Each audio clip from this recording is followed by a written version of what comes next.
Nah, di sini saya ada jenjang karir diabetes. Saya bikin ilustrasi ya. Kita lahir kondisi sehat.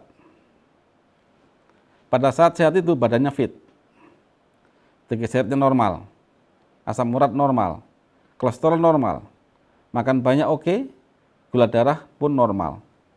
Nah, pada saat kita sehat ini pankreas itu santai dan happy. Nah, begitu.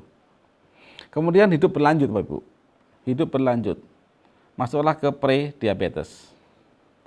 Pada saat pre-diabetes itu, Bapak Ibu akan merasakan badan kurang fit. Triglycerid naik turun. Kemarin makan rawon saya. Cek triglycerid, kok di atas 300. Gara-gara rawon itu. Kasih obat turun. Asam urat naik turun. Kolesterol naik turun. Tensi mulai abnormal, tapi pada saat Bapak Ibu cek gula darah masih normal.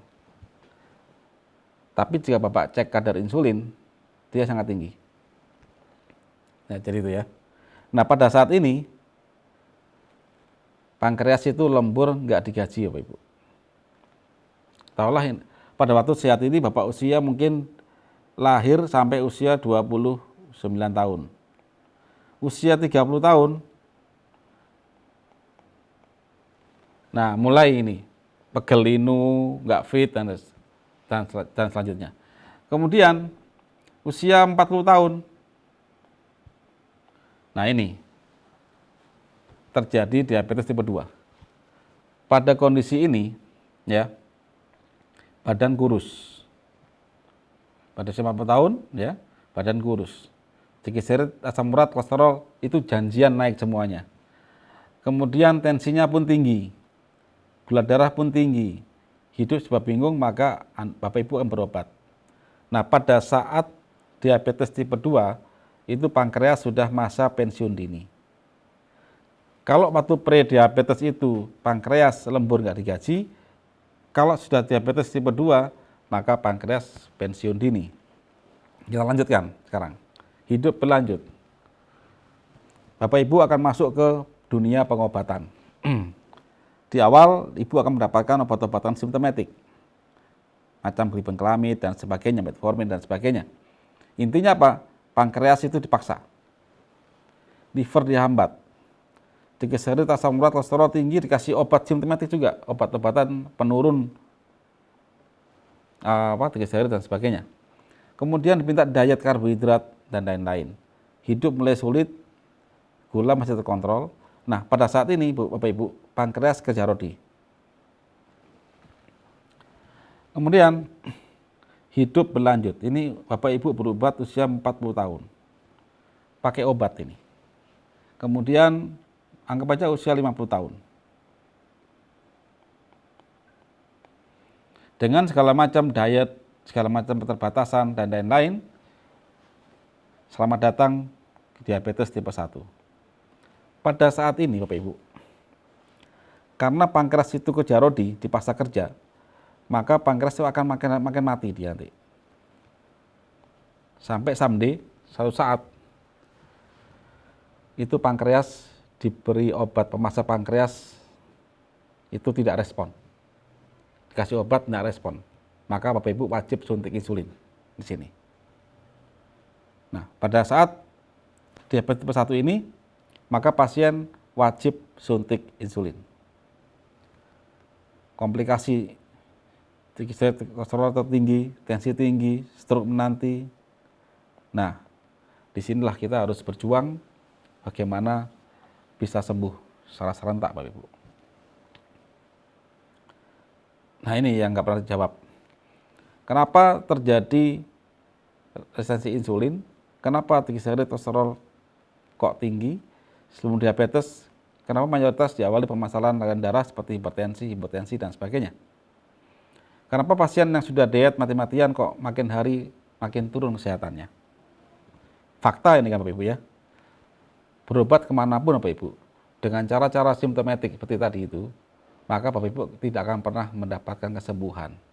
Baik itu herbal maupun itu dengan cara-cara yang konvensional itu di rumah sakit. Nah, terus kenapa sudah minum obat kolesterol dan lain-lain kok masih stroke dan jantung? Berapa banyak kita melihat berita tetangga kita, artis dan sebagainya, tokoh-tokoh penting berobat terus ya, hipertensi, dia minum obat-obat penurun tensi, pengecek darah, kok dia masih serangan jantung dan ring jantung. Question, kenapa sudah suntik insulin, tapi kesehatan pasien tidak bisa seperti orang sehat? Orang sehat itu versi kami, Bapak Ibu. Diabetes bisa makan nasi lagi, bisa makan kambing lagi. Normal lagi. Pada waktu kita acara, misalkan Bapak Ibu diundang makan-makan pesta perkawinan di hotel bintang 5 misalkan.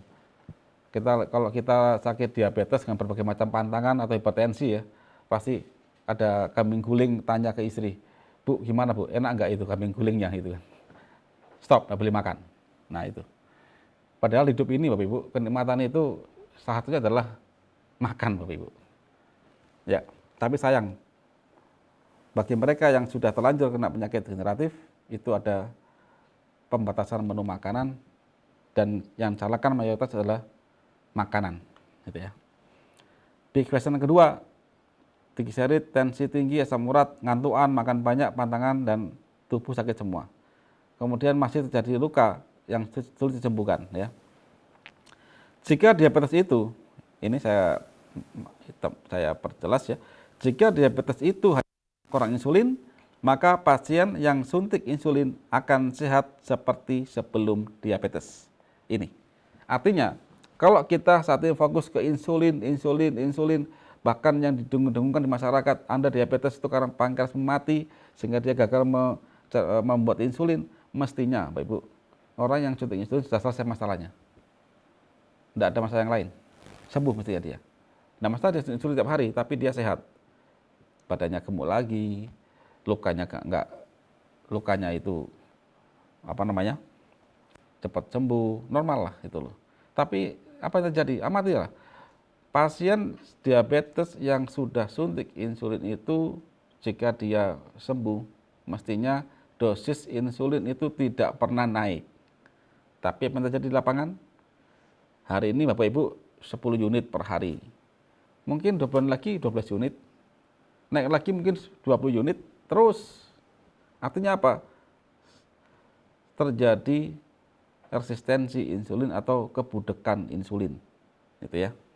Nah, ini perlu kita jawab itu nanti.